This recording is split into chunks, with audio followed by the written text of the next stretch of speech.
Scott from Digital Fish with some fishing action from the wild west coast.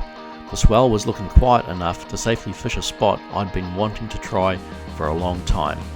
So I packed my gear and drove out west.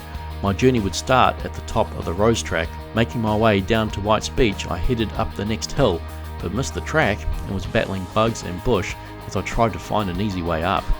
The hill was killing my quadriceps when I finally looked up and saw the track I was supposed to be on.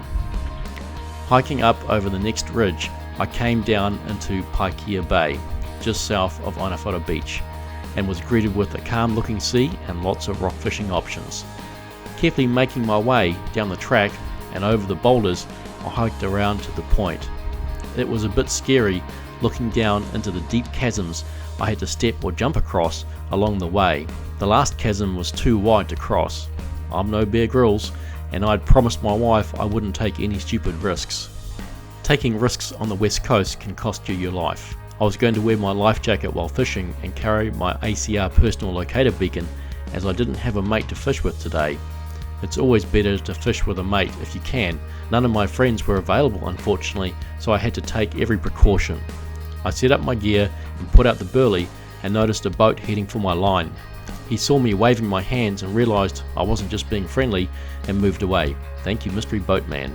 An hour later my rod went off and I thought, here we go, but realised I had a seagull tangled in my line instead of a fish. The seagull wasn't very happy, but neither was I. Using a rag to release a bird caught in your line saves a lot of skin from being removed from your hands by an angry seabird. While the action was slow, I took the drone for a fly.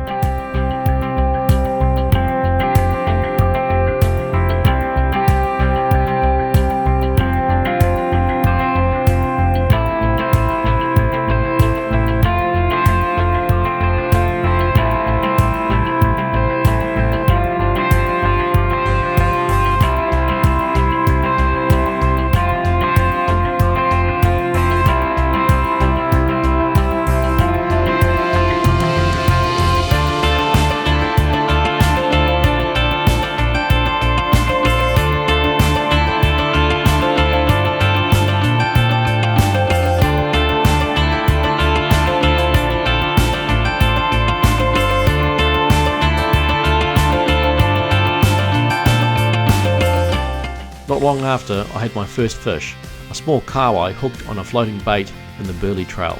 He was too small to eat, so he was released to fight another day. The fishing was slow, so I packed up and looked for another spot. I was fishing two rods, one cast far with a breakout sinker and one floating close in. I managed to pick up a small trevally on some mussel bait. Trevally can grow big on the west coast, but this wasn't one of them. An hour later I shifted again to another rock and pulled in another small kahawai.